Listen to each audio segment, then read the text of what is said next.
SPS Gita सार में हम आपको भगवान श्री कृष्ण की भगवत गीता के बारे में पूरी जानकारी देने वाले हैं।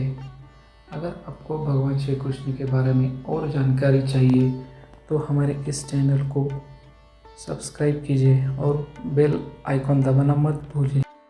अध्याय 7वां ज्ञान विज्ञान योग। भगवान उवाच। श्लोक पहला।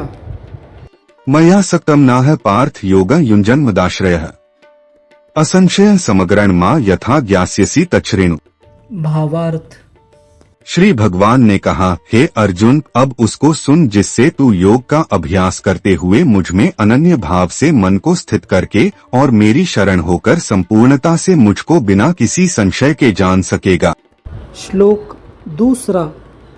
ज्ञानतेह सविज्ञानमिदं वक्ष्यामि शेषतः यज्ञात्वा नेह भूयोन्यज्ञातव्यम वशिष्यते। भावार्थ।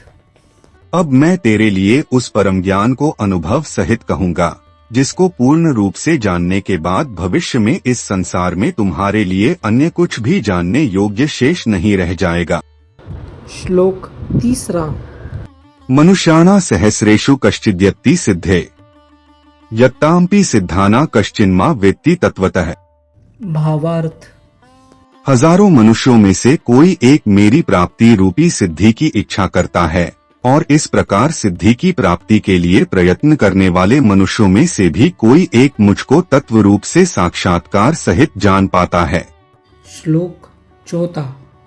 भूमिरापोन्दो वायुः खं मनो बुद्धिरेव च अहंकार इतीय में भिन्ना प्रकृतिरष्टधा। भावार्थ।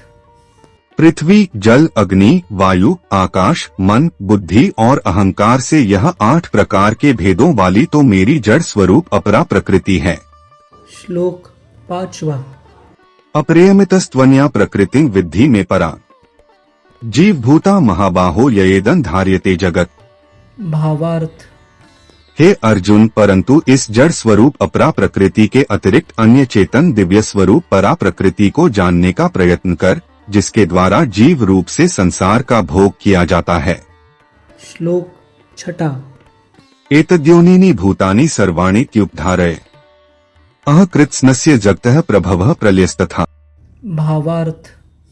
हे अर्जुन, तू मेरी इन जड़ तथा चेतन प्रकृतियों को ही सभी प्राणियों के जन्म का कारण समझ और मैं ही इस संपूर्ण जगत की उत्पत्ति तथा प्रलय का मूल कारण हूँ।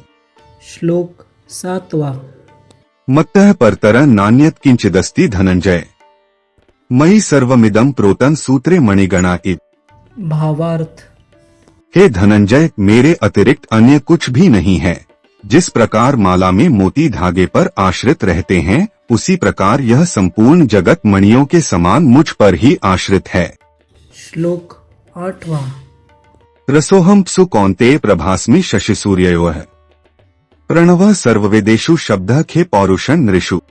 भावार्थ। हे अर्जुन, मैं ही जल का स्वाद हूँ, सूर्य तथा चंद्रमा का प्रकाश हूँ, समस्त वैदिक मंत्रों में ओंकार हूँ, आकाश में ध्वनि हूँ और मनुष्यों द्वारा किया जाने वाला पुरुषार्थ भी मैं हूँ। श्लोक नौवां। पुण्यो गंधः पृथिव्या च तेजश्चास्मि विभाव स्व जीवन सर्वभूतेषु तपश्चास्मि तपस्विषु। भावार्थ। मैं पृथ्वी में पवित्र गंध हूँ, अग्नि में उष्मा हूँ, समस्त प्राणियों में वायु रूप में प्राण हूँ और तपस्वियों में तप भी मैं हूँ। श्लोक 10वां।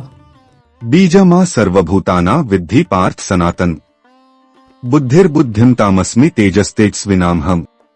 भावार्थ। हे अर्जुन, तू मुझको ही सभी प्राणियों का अनादि अनंत बीज समझ। मैं बुद्धिमानों की बुद्धि और तेजस्वी मनुष्यों का तेज हूँ। श्लोक 11वां। बलम बलवता चाह कामराग विवर्जितम धर्माविरुद्धो भूतेषु कामोस्मि भर्तर्षभ। भावार्थ। हे अर्जुन, मैं बलवानों का कामनारहित और आसक्तिरहित बल हूँ और सब प्राणियों में धर्मानुसार यानी शास्त्रानुसार विषी जीवन हूँ। श्लोक 12वां। ये चैव सात्विका भावा राजसास्तांसाश्चय मत एवेति तान विद्धि न त्वेहि तेषु ते मयि। भावार्थ। प्रकृति के 3 गुण सत्वगुण, रजगुण और तमगुण से उत्पन्न होने वाले भाव, उन सबको तू मुझसे उत्पन्न होने वाले समझ, परंतु प्रकृति के गुण मेरे अधीन रहते हैं, मैं उनके अधीन नहीं हूँ। श्लोक 13।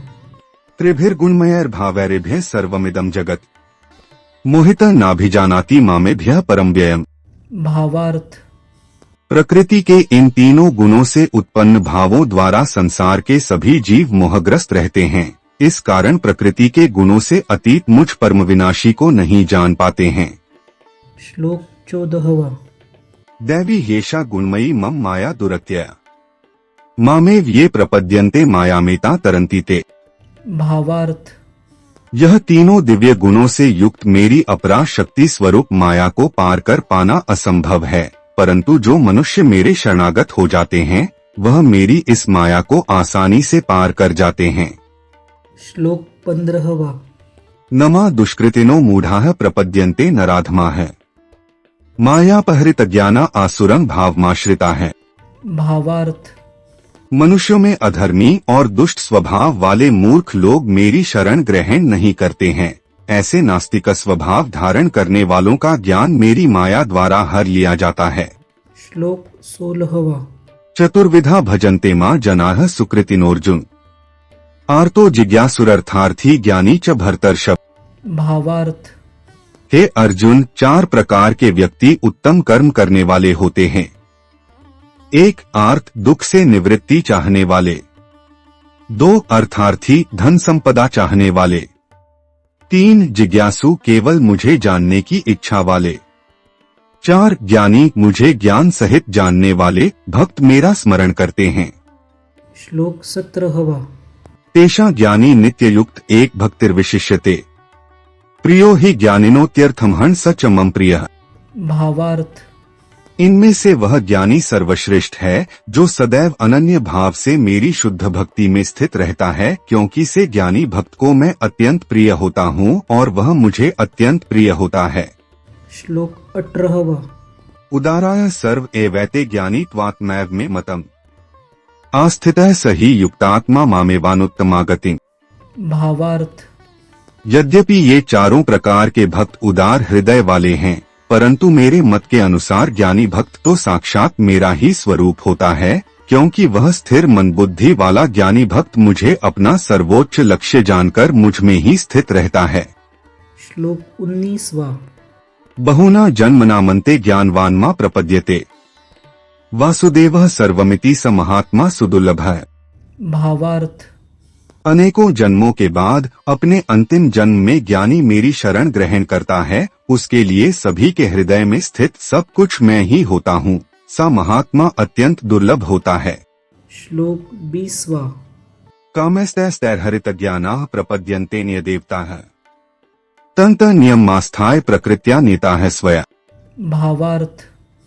जिन मनुष्यों का ज्ञान सांसारिक कामनाओं के द्वारा नष्ट हो चुका है, वे लोग अपने अपने स्वभाव के अनुसार पूर्व जन्मों के अर्जित संस्कारों के कारण प्रकृति के नियमों के वश में होकर अन्य देवी देवताओं की शरण में जाते हैं। श्लोक 21। यो यो या तनु भक्तः श्रद्धयार्चितुमिच्छति तस्य तस्याचला श्रद्धा तामेव विद्धामहे। भावार्थ। जैसे ही कोई भक्त जिन देवी देवताओं के स्वरूप को श्रद्धा से पूजने की इच्छा करता है, मैं उसकी श्रद्धा को उन्हीं देवी देवताओं के प्रति स्थिर कर देता हूँ। श्लोक 22। सतया श्रद्धया युक्तस्तस्याराधन मिहते लभते च ततः कामान्मयैव विहितान् हितान्। भावार्थ।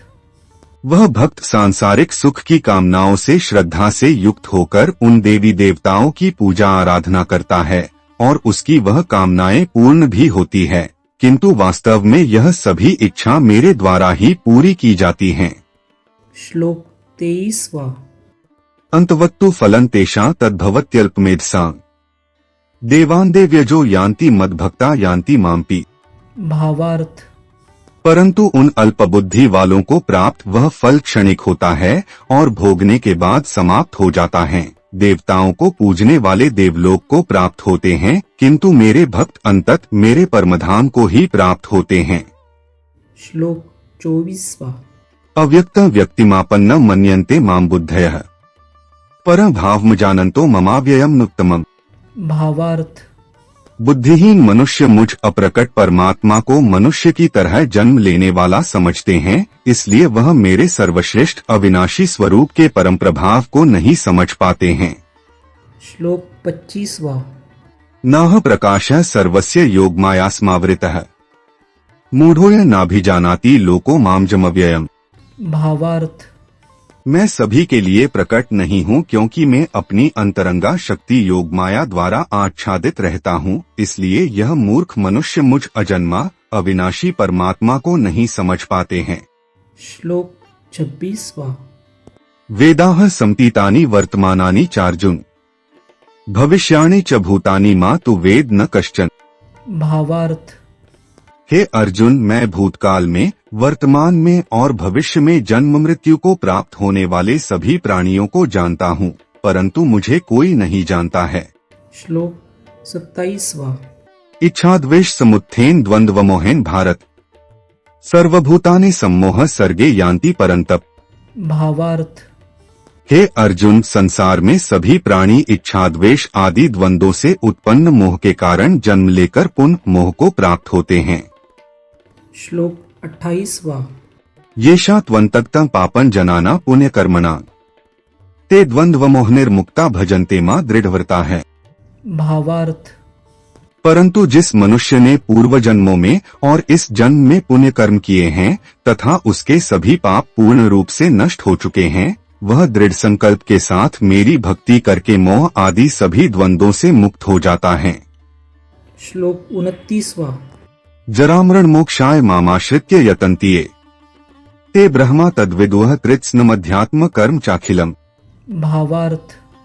जो मनुष्य मेरी शरण होकर वृद्धावस्था और मृत्यु से मुक्ति पाने की इच्छा करता है, से मनुष्य उस ब्रह्मा को, परमात्मा को और उसके सभी कर्मों को पूरी तरह से जानता है। श्लोक 30वां। साधिभूताधिदैवमा साधियज्ञं च ये विदुः प्रयाण कालेपि च मा ते विदुर्युक्त चेतसः। भावार्थ। जो मनुष्य मुझे अधिभूत यानी संपूर्ण जगत का कर्ता, अधिदैव यानी संपूर्ण देवताओं का नियंत्रक तथा अधियज्ञ यानी संपूर्ण फ्लो का भोक्ता सहित जानता है और जिसका मन निरंतर मुझ में स्थित रहता है, वह मनुष्य मृत्यु के समय में भी मुझे जानता है। ओम तत्सदिति श्रीमद्भगवद्गीतासूपनिषत्सु ब्रह्म विद्यायां योगशास्त्रे श्रीकृष्णार्जुन संवादे भगवद्ज्ञान योगो नाम सप्तमोऽध्यायः। इस प्रकार उपनिषद, ब्रह्म विद्या तथा योग शास्त्र स्वरूप श्रीमद् भगवद गीता में श्री कृष्ण तथा अर्जुन के संवाद में भगवद ज्ञान योग नाम का 7वां अध्याय संपूर्ण हुआ।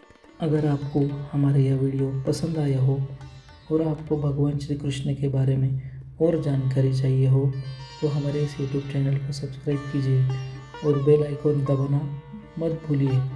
धन्यवाद। जय श्री कृष्ण।